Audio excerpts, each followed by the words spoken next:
here at COMENSA conference, the second day. I'm one of the panel members. I'll be speaking around 10:40 to 11 something. So I'm very happy to be here.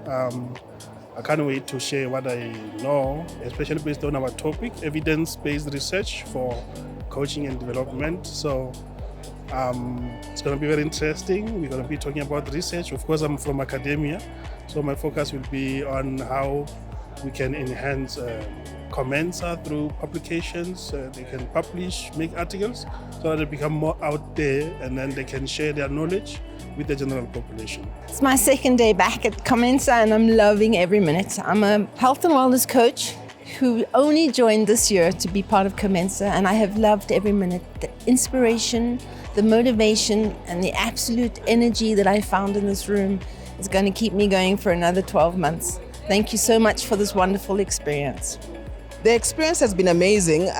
Most of the information that has been shared so far from day one is actually mind-blowing. There's lots that I didn't know that I know now, and it's really been amazing. The caliber of speakers has been first class. My name is Sipokuhle Dludla. I am here at the COMENSA Africa Conference representing SACAP, the South African College of Applied Psychology, and we are showcasing all of our coaching courses that we offer at SACAP. It's been a very wonderful conference. Looking forward to attending next year.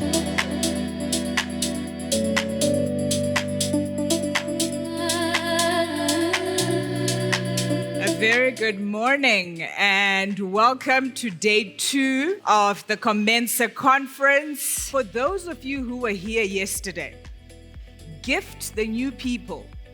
What stayed with you from yesterday? Anything that was shared during the day, it might have been the gala dinner. Scan the room and for 6 minutes, try and talk to 2 new people. Introduce yourself. Tell them what stayed with you, and then you come back into the room and we get ready for the panel that's starting at 9:10.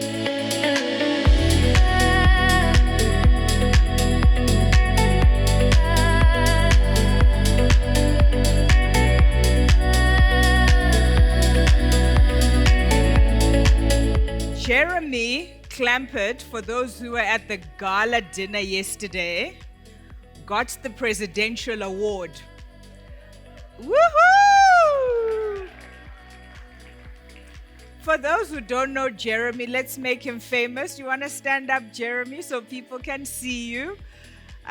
Jeremy got the presidential award for volunteering, for going beyond and above, and always just contributing to this community tirelessly over the years. And evidence of that is this kind gesture. So a few minutes ago, he handed me a copy of his book called Coach with Confidence.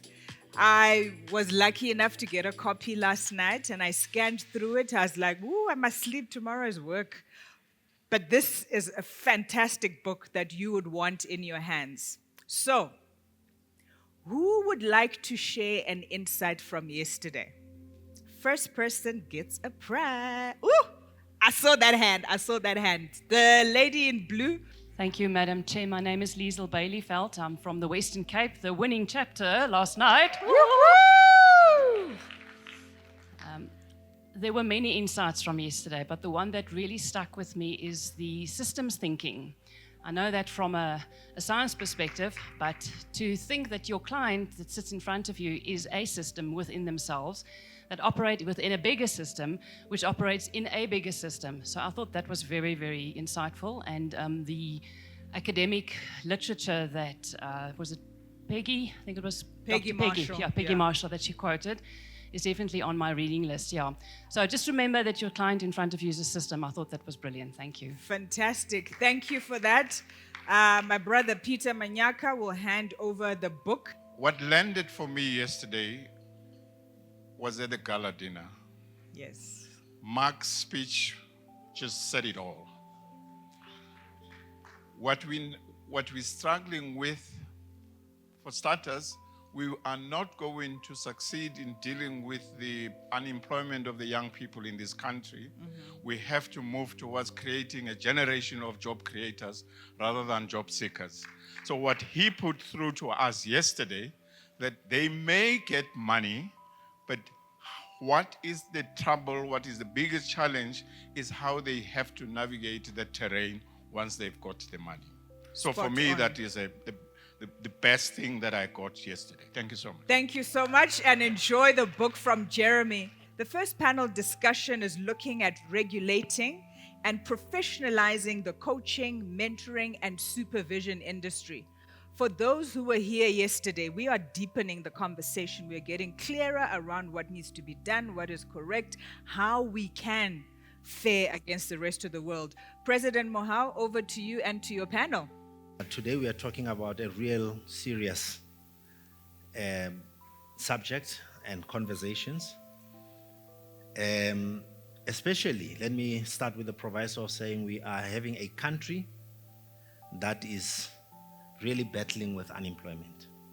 And coaching, like in my other life, I'm in construction.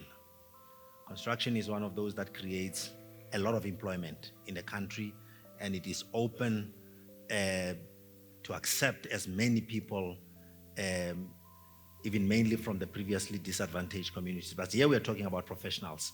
But coaching is one of those which is purported to be, yes, we found different numbers shown from $5 billion US dollars to 20 million US dollars.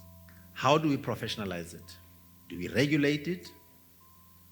Do we get to have it to be a self-regulatory environment, like it is happening with the International Coaching Federation, ICF, like it's happening with the European Coaches Mentors Council? I am actually responsible to make sure that COMENSA is recognized by SACWA, and they got their certificate for re-recognition last night for 5 years. For 5 years, but 4 times.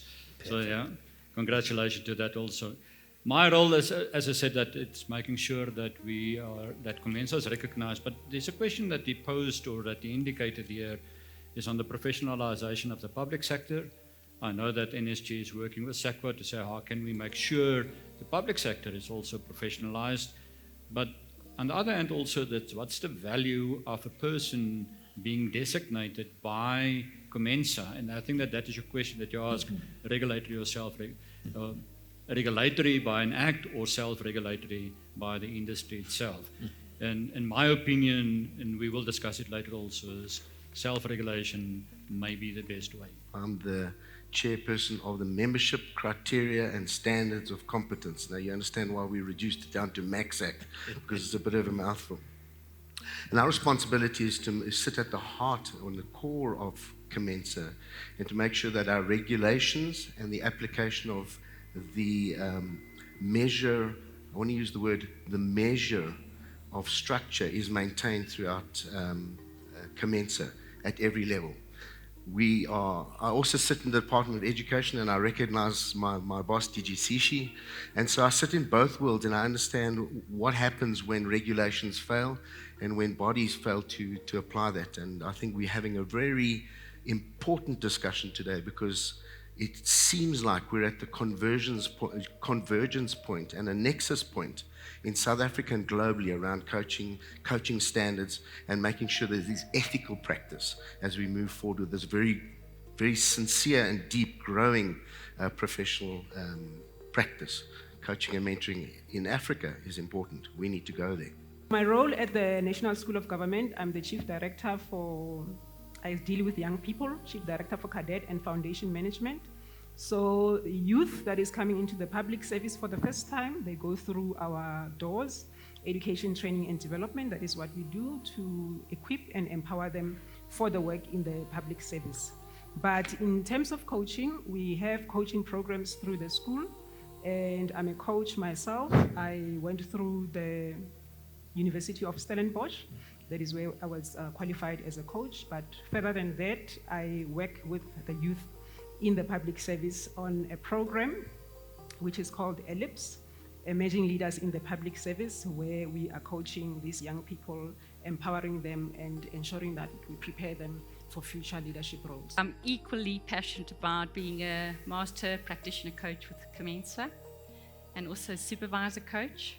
So I play in the entrepreneurial space. I loved hearing from Mark last night. It was amazing. Mark, I hope you're here. Otherwise, we need to follow up later. But for me, it's all about, I have two businesses, Evolve and Hello Coach. And Hello Coach is really about democratizing coaching. I realized in my own practice that I only had 8 hours in the day to offer the value of what coaching brings. So by democratizing coaching, you only do that with collaboration. And I have amazing collaborative coaches with us on the platform. But with that comes a huge sense of responsibility of regulating and professionalizing, and that everyone is aligned to the vision of what we are driving towards, as well as being adhering what we have to, how we need to regulate ourselves in the profession. The important thing about the issue about regulation is we start with the first thing is, as a principle, is it something that we should do? When you compare with the legal profession, the doctors, the engineers, etc., for credibility, yes, you must regulate. The next thing becomes, what's the detail? We have AI, we have humans. How do we regulate for the humans? How do we regulate for AI? And to what extent do we regulate? Do we target the ethics only? Do we go beyond and talk around fees and structures? If you look at regulation, self-regulation, is that from a SACWIP perspective is we provide the regulatory framework for the recognition of professional bodies. And I think that when you touch, for example, on fees, is that, and what was mentioned also from the lady from Kalahari, is that if it's regulated by an act or a regulation, is that you may not allow access for some people to the industry, or let me say to the profession. Because from our side also is that we need to make sure that people are really professionalized. So questions that people ask is that, what do we mean by profession? What do we mean by professionalization? And what do we mean by professional designation? And if you really look at regulation, from my perspective, I think that you will not really then go on and professionalize the industry, because you will focus more on the regulatory part. So it should be regulated, what my colleague said here, regulated in such a way that it's not to have an act for that, but to have a professional body making sure, and that is from, again, we work in the system, that you need to consult as wide as possible. You need to consult with government, you need to consult with industry, you need to consult with your members. And from there on is what you need to do, is so that how can we make sure that industry knows about COMENSA, for example, and when they set out tenders, that they make use of designated COMENSA members as part of those tenders. Thanks. Clearly, there's a lot more bigger discussions on whether to regulate and not to regulate. We've talked about the limiting factor of access if you over-regulate. We talked about the challenges of fees, which do not even allow the access for the consumers of coaching to even access the coaching, let alone regulating the entry point of young up-and-coming coaches coming into the space. Our next conversation is going to be from the DG, Dr. Nkosinathi Sishi.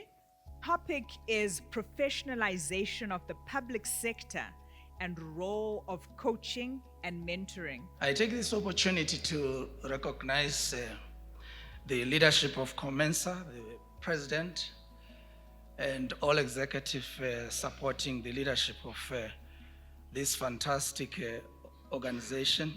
We are meeting at a time of profound transformation across South Africa and globally.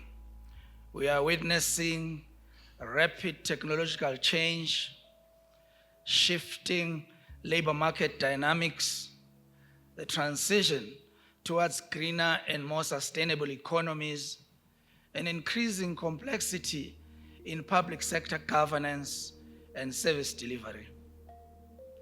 In this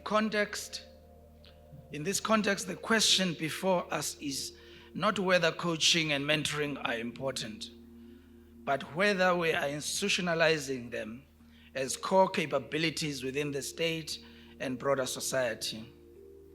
Professionalization is therefore not a luxury, it is a strategic necessity. We support the strengthening of the profession and ensure alignment with broader skills developmental priorities, and together we can build a capable public sector, a responsive skills ecosystem, and a more inclusive and just society. Thank you for the opportunity.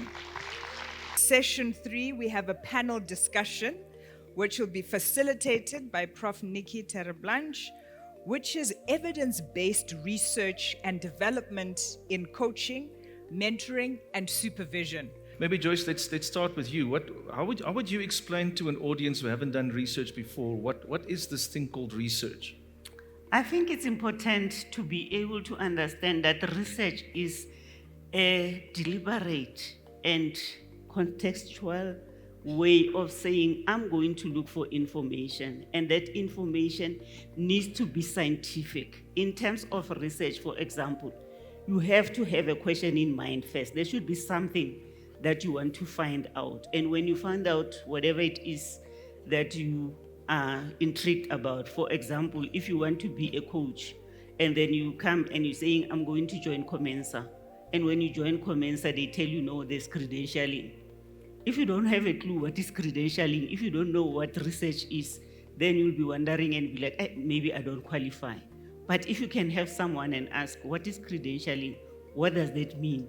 Do I need a qualification in this? Because let's face it, as individuals, there are things that we know and things that we don't know. So if you want to be sure where you want to be credentialed and how you need to be credentialed, you'll go and do your own research and find out what is written about credentialing, not just only at COMENSA, but you can look at other coaching fields and they will tell you what credentialing field is, and they will be giving you the specifics of what is required.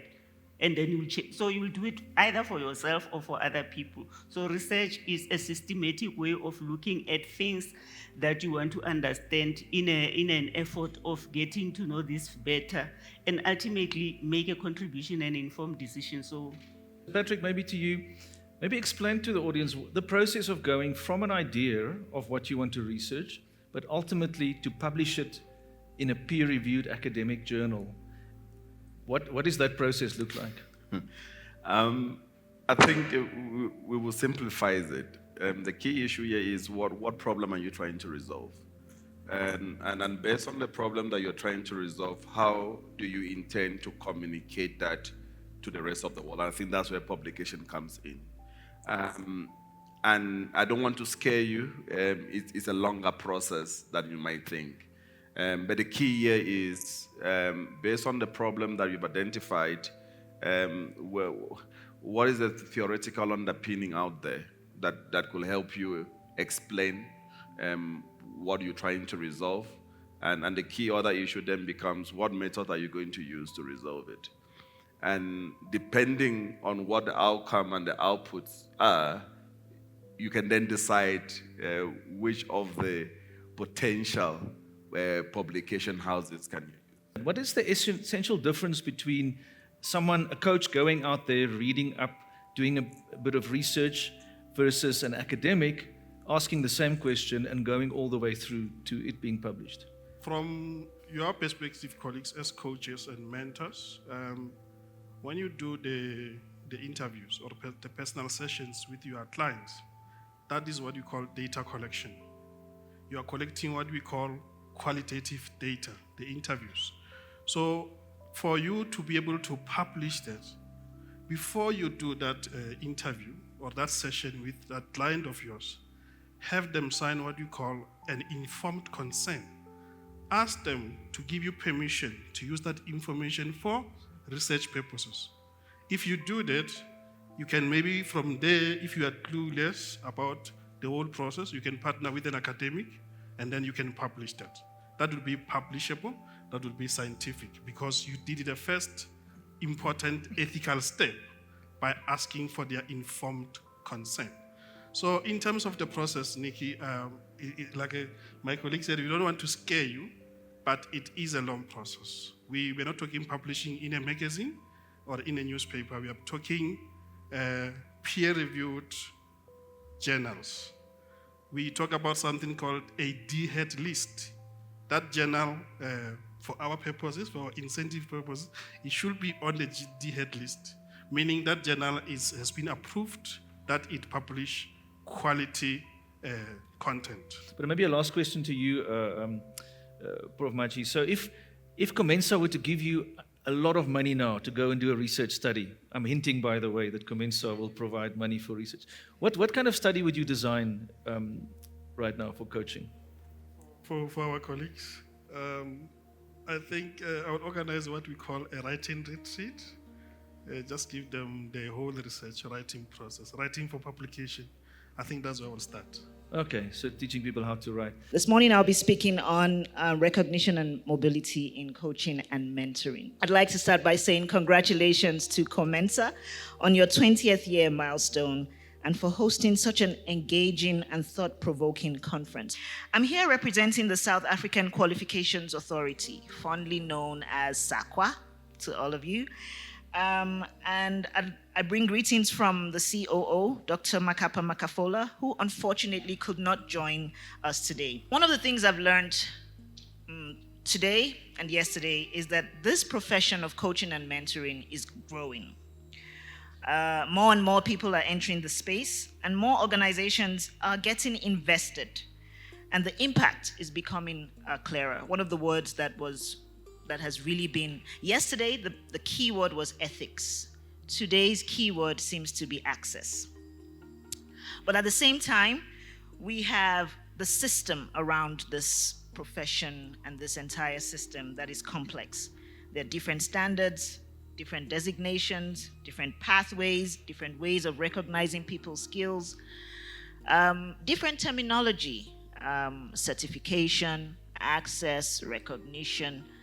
And so this creates uncertainty, not just for practitioners, but for the broader system. When we talk about the National Qualifications Framework, there are hundreds of stakeholders. This picture just gives a sense of the broader NQF system. There are many players. There's government. We heard from Dr. Sishi this morning. There are education and training providers, whether they are universities, colleges, TVET colleges, schools even, as little or from the ground up. Quality councils, there are 3 of them in South Africa, each one of them that handles a part of this NQF. Professional bodies such as COMENSA and lifelong learners. All of us in this room are lifelong learners. As long as you continue to learn something, you are a learner and a lifelong learner. So this NQF ecosystem is quite a complex one, but the key point is this. All of these parts that you see exist to support learning, development, mobility, and progression. And finally, we need, as the call was made this morning, continued collaboration and partnerships between SAQA, professional bodies like COMENSA, and the government. I like the point made by Dr. Malaki this morning. It's around working together, and she was very strong on collaboration and partnerships. If I could leave you with one thought, it would be this. Recognition is the starting point. Access or mobility is the outcome, and alignment is the work. If we can align our systems through the NQF, through RPL, and through collaboration, we can move much closer to a space where coaching and mentoring is not only just recognized, but is truly portable, credible, and accessible across Africa. Thank you very much for your time. I appreciate the opportunity to be a part of this conference, and I look forward to the rest of the day. Thank you very much. Good afternoon, colleagues. For us as the National School of Government, we were given a topic to look at the National School of Government strategy and integration of coaching to expanding the impact across the continent. So we'll be sharing a bit more around what is happening in other schools of government. So just to acknowledge and just show our appreciation for the invitation here. We see COMENSA as a very strategic partner for us as the school, the National School of Government, and we appreciate being in this room with all of you. My remarks for today draw from a broader analytical paper that we had prepared for this session, which reflects on the roles of schools of government across the African continent and what a more future-focused approach to capability might look like. Across the continent, the current landscape reflects this tension. Coaching and mentoring are present but not yet fully institutionalized. They are often embedded within leadership programs, incorporated into training courses, or introduced through external initiatives. In some cases, schools of government offer coaching as part of their executive development programs. We know, as shared earlier, that the NSG uses that as executive induction programs, targeting a few people.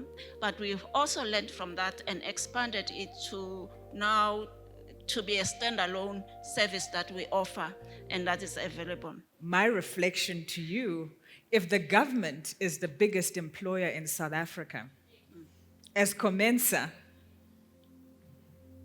what's our work? Right? An acupuncture point. Yeah. A quick one to respond to that one. We've already signed an agreement with COMENSA. The reason why we did that. Woohoo! We had done a call to get coaches to sign up with us when we did our tender to get facilitators and coaches, and we didn't get enough pool, which meant that we couldn't do the work that we're supposed to do fully and be able to be aggressive when it comes to coaching within the state. So with us having signed an agreement with COMENSA, it means that we can access the pool of coaches that are registered with them to be then help us with the capacity that is lacking within the public service. Woohoo! So for me as past president of SIOPSA, I'm just like getting goosebumps because this is the role of professional associations, to put us into spaces where we can be accountable, where we can be professional. So COMENSA's win is our win in the rest of South Africa. So don't take that lightly. The work that you have been doing behind the scenes means you are organizing differently, and we continue to learn from you. So big round of applause to COMENSA at 20. Good afternoon. Thank you again for COMENSA for this kind invitation to present at the inaugural Africa Conference, and congratulations on your inaugural conference. Today, I would like to talk around leadership loneliness. So globally, we've seen this concern around loneliness, and it's been identified as a key social economic issue that needs to be addressed by policymakers. And this was even before the COVID-19 pandemic. So for example, if you see on the right-hand side in 2023, Gallup estimated that nearly 1 in 4 people, that's 1 billion people, feel very or fairly lonely according to their survey across 142 countries. Now, if you look at the graph on the right-hand side, you'll see people's responses to the question, I feel lonely in general. And you see it's divided in terms of age groups. Now, what's striking about it is that normally we'd assume that those on the right-hand side, that means those 65 and above, will be feeling more lonely. Whereas what you're seeing is the younger generation, 18 to 35 and above, are feeling much more lonelier. You're seeing percentages, for example, 27 to 25%. So that's interesting to see. But one of the interesting things that you find there is around remote working. Now that's a bit of an oddity. Now a lot of people are blaming remote work for loneliness. The key thing is that loneliness was found before COVID-19 and uptake in remote working. So you find, for example, Hadley et al., this HBR, Harvard Business Review article, they actually say that that's a myth. It's a myth thinking that remote working or flexible working is causing loneliness. In fact, what they found is that the number of days at the office doesn't make a difference to the levels of loneliness. So why is it all important? Because of the impact that it has. It has impact in terms of the subjective experience of the individual, whether their attention, cognition, emotion, and motivation. It also impacts the performance of individuals, teams, and organizations. So various outcomes at various levels you see, for example, increased stress and decreased well-being, feeling disconnected, decreased individual engagement, commitment, and performance, cyber-loafing or engagement in other distraction activities, and reduction in organizational citizenship behavior or the emergence of counterproductive work behaviors, for example. So what's interesting for me is that how would these present in your coaching session, in your coaching relationships? So in South Africa, like I said, 75% are reporting a little lonely to fairly lonely. And if you consider the age groupings, we think about the multi-generations in the workplace, the key question for me is how leaders are navigating their own loneliness and how they're managing their team members' loneliness as well. So what's interesting for me is that what are you seeing in your coaching practice? What are forms of expression of workplace and leader loneliness that you are seeing? And that's something that I'd like to research for some more. And if you're interested, please do connect. I'd like to hear your experiences, how you think it's given expression in the workplace. Thank you so much. My name is Kuba Ruum. I've been coaching for about 20 years. Something very interesting that I find is the difference between men and women when the loneliness manifests. Guys with sometimes within a patriarchal reality where the boys have to show that they've got it, they step in with anger, in bravado. And when they're alone, they, small. And women step in with tears and explosions. And if we PMS, then it is really crazy. But I think we need to allow room for that deep-seated, it is just, I'm alone. Yeah. And that's what's interesting. That's why I asked, what's the form of expression? How's it coming into the coaching session and relationship and how it's playing itself out? So thank you for that. Appreciate it. In this panel, we are talking about the future of coaching, mentoring, and supervision in South Africa and the rest of the African continent. And our president is going to guide us in that conversation. Over to you. Let's be honest, coaching and mentoring, and including supervision, they're growing very fast in South Africa, the rest of the continent, and the entire world at this point in time. But growth doesn't necessarily mean that we're making progress, especially in emerging economies. And that's a fact. Are we building a future that is truly serving Africa or South Africa, coming closer to home? Or are we just simply recycling imported models that do not fit our realities? Let's talk about the shift. I think the shift will really come with people really understanding what coaching is. There's a huge misunderstanding, and coaching is often seen as being just a space that people can come and dump their problems with, right? So they don't really have an idea of what real coaching is. And I think if we can get that message out and help people understand that, particularly now when leaders are working in environments that are so complex and the cultural diversity makes it even more so. So it's really important that we shift from just having conversations and creating awareness to going to real behavior change and real identity shifts, actually, but understanding it in the context of the different cultures that we might be working with. For me, the shift is desperately needed. And I think that shift is going to, and I want to come back to the point that Pindile raised, and it's about context. I think the shift is going to arise when, as coaches, we take responsibility to understand the context within which we are coaching. Because otherwise, we miss the shift that's required in the society that we're working in. So if we don't understand the context ourselves, in my view, we can't hope to lead people into spaces that we haven't been and spaces that we don't understand. because then it's irresponsible.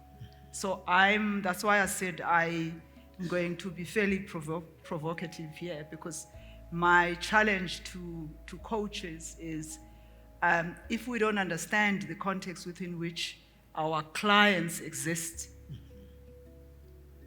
how are we supporting them? And yeah, maybe let me pause there for now. So for me, that shift is really paying attention to the context before we pay attention of the client and position ourselves in the context itself. And maybe I'll come back to that later.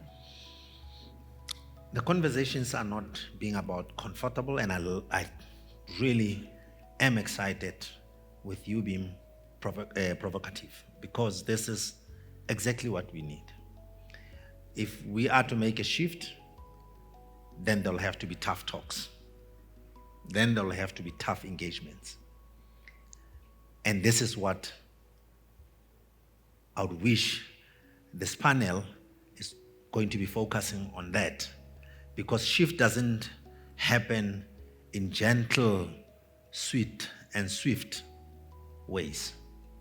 It happens in those tough engagements and robust engagements.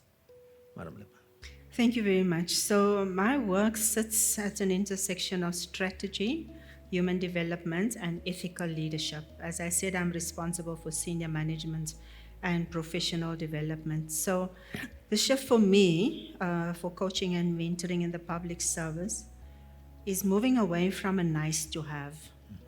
It's moving into a strategic capability for knowledge, continuity, leadership renewal, as well as digital adaptation. Just for your awareness, by 2027, we will be losing around 30,000 public servants due to the early retirement process, which is not an insignificant number, but we have 1.2 million public servants in national and provincial government. So I'm thinking that the strategic shifts are away from individual development to system-wide capability, from informal mentoring to structured knowledge transfer. We can't do this on an ad hoc process. We must do it in a structured way. And then for me, it's around seniority-based authority. So the boss tells you what to do, the leader tells you what to learn, to owning and developing your own learning agility. Picking up on what you've just said, has coaching become a luxury for the few, or rather a tool for the many? So I manage a panel. I manage a coaching panel at the National School of Government. The short answer is yes. It is an elitist. It's focused at the executive. It's focused at the senior management level. But I think for me, the innovation has not yet kicked in, because the panel that I'm running and the team that I've got, we're the sum total of 3. But my ideas are just fantastic. So please hold me to my ideas. I think there's opportunity for making sure that the coaching programs come down to the youth. That speaks to democratization through artificial intelligence. We always talk about coaching one-on-one, and the whole conference in the main was speaking about coaching on the one-on-one. But the opportunity for team coaching, group coaching, peer coaching exists. The opportunity for coaching against learning programs exists, and that's where the innovation needs to come.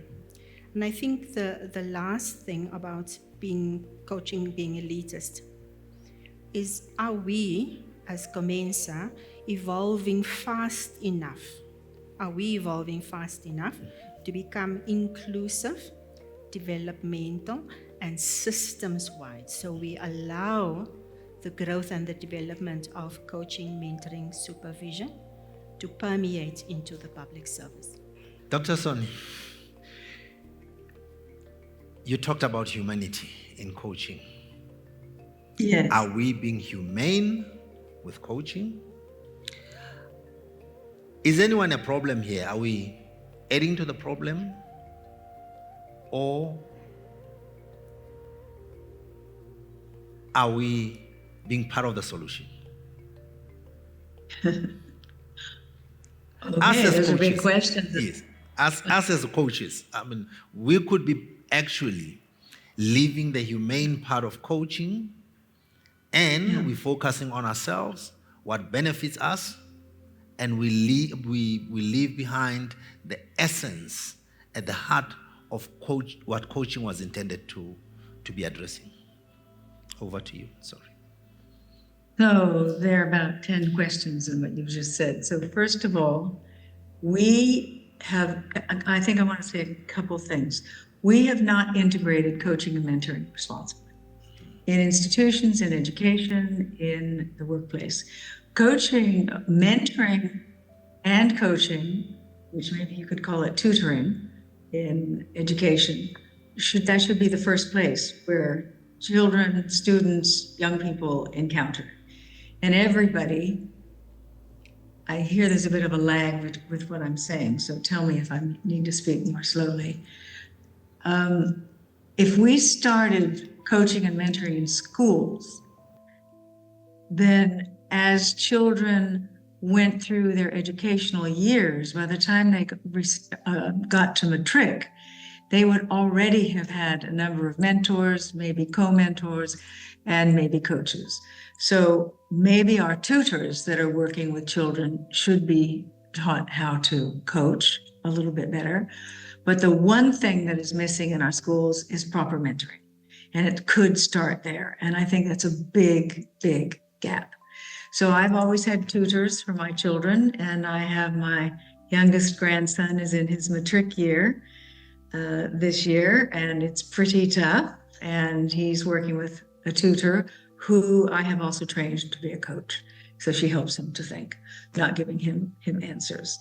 So I think it starts there. It's too late to start with coaching and mentoring when people have gone into the workplace, because they're already struggling and they already don't know how to ask questions or help themselves sometimes. So I think that's a trick we've missed. And I think we're responsible for that as coaches and mentors.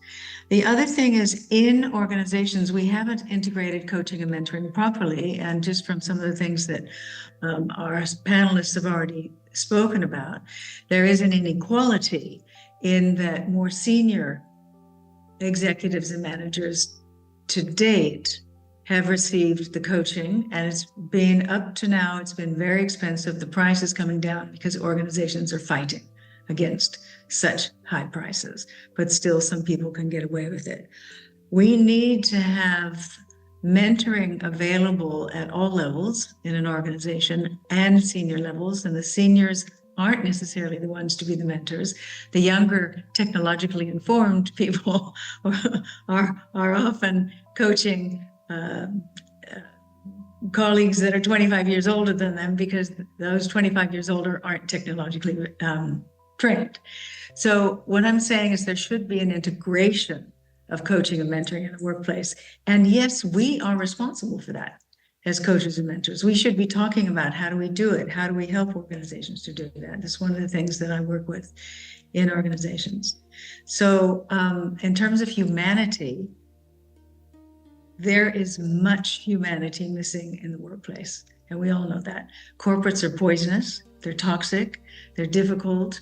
There's a huge gap between making a profit and understanding that you can't make a profit and achieve strategy if you don't treat your people well, and if you don't have the right people in the right places with the right skills. So we have a very big job to play in the workplace, and I don't think we're playing it enough. Some are, but we're not playing it as a team, as a professional body. So I think there's a big gap in terms of what we could help achieve that might deal with some of the inequality. Coaches and mentors of South Africa that are sitting here, there's challenges. South Africa is looking up to you, let alone the rest of the continent. The challenge is on you to look at shaping this future of coaching and mentoring and get it to be adapted to Context. context. First of all, just quickly, congratulations to you for keeping us going right to the end here. And Sunny, yours is the voice we can't afford to lose. Yeah. I wonder if I'm the only one at this conference going home with more questions and answers, and a deep sense that COMENSA is at a liminal place between what we were and what we need to become. Louise, your question sits in my mind. Can COMENSA change fast enough to meet the developmental, inclusive and systematic systems needs? While I'm listening to you guys, I looked up COMENSA's definition of coaching, and I wonder if we don't need to go back to that and start it. I also looked at ICF and EMCCs, and they all, Dr. Lulu, all focus on what you and I both started off with as individual, the individual one-on-one coaching. I won't read them out to you, but I'm wondering if we don't need to call on our research committee to re-look at what our definition of coaching is, because I, for one, wouldn't be able to do it. But I'm leaving here with a real sense that what we're going to do in the future has to be quite different. So I just want to say, maybe we need to start there, a relook at some of the starting points of COMENSA. But well done for raising these uncomfortable questions. I want to start off on a positive note, because I was around 20 years ago when coaching was brand new in the country. I tried to join COMENSA back then, and nothing was simple back then in coaching for people of color and for Black people. So I want to say that there's been many shifts. Just the profile of COMENSA today is a shift, yeah. And I remember back then, I was very upset and perturbed by the fact that coaching focused so much on the individual. And I remember in all the training courses I attended, whenever I asked about context, I was frowned upon, I was treated like a pariah. And so I want to kiss Dr. Lulu's feet today when she speaks about context and systems and holistic approaches, etc. What I want to focus on is the woundedness of South Africa and our continent. What I found lacking 20 years ago and even 10 years ago was definitely a contextual approach. And what I went searching for was a trauma-informed coaching approach. And I've been using a trauma-informed coaching approach for the last 10 years with huge success. So I know we speak about Ubuntu coaching and systemic coaching, and I just did not want us to leave here today without me having said something about trauma-informed coaching, because it is so pertinent for our country and for the continent. Yes. Thank you. Ma'am, were you here yesterday? Unfortunately not. You missed out. Oh, sorry. You missed out. There was a full panel on it. There was a full discussion on it. So it has been included. So we need to work together. We need to pay attention to what's happening out there in the world, but we need to develop our own way of going forward in Africa. And we are beginning to do that. And we must keep on going. Thanks, Dr. Sani. Adapt or be left out.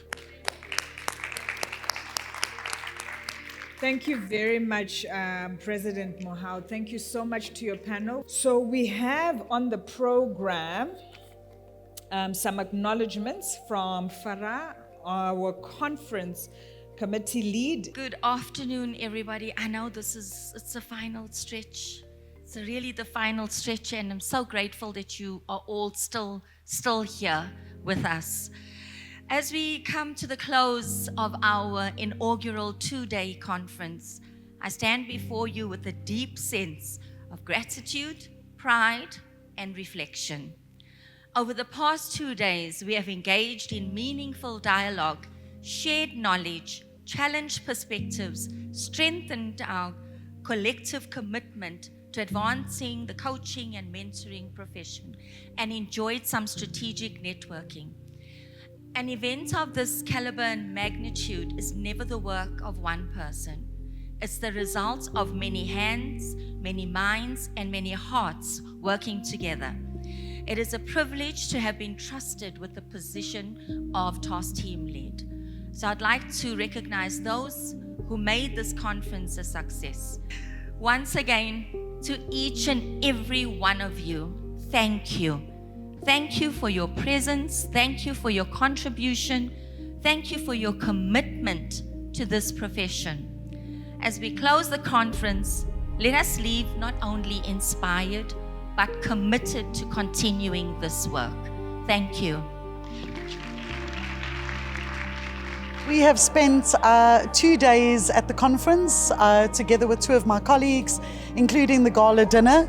We were incredibly grateful to be nominated for the Best Learning and Development Intervention Award and being amongst best in practice in our industry. I think our big learning over the last 2 days in the conference is just the wide spectrum of speakers and panelists that have challenged all of our thinking and given us the opportunity to really explore coaching and mentoring from various perspectives. And I think that's really what it's all about, is that we haven't held only one reality over the last 2 days, but rather what the conference has allowed us to do is hold multiple realities. And I know that's very much an anchor for us as coaches and mentors out there in the industry. So it's been our privilege and our pleasure to attend. We've been exposed to many different people who are walking different roads in terms of coaching and mentoring, and made some friends and some networking along the way. So we'd like to say thank you to COMENSA for a great intervention, and here's to the next 20 years. COMENSA Africa Conference, what an aha moment. Brilliant collaborations, self-awareness, ethical consideration, mentoring and coaching holistically. So I couldn't have chosen to be anywhere else except to being where I am today. And I'm very thankful that I'm coming today as a better coach, capacitated and empowered. And I'm thankful for the space, and I'm thankful to the organizers, and I'm thankful to you guys as a crew to say you have made it very memorable, and I'm looking forward to implementing and executing what I've learned from this conference. And I'm super excited to plant a seed to my respective clients, a community where I'm coming from holistically. So yeah, I'm super excited, and I'm thankful to the board of COMENSA. I'm excited and looking forward to more growth. Thank you so much.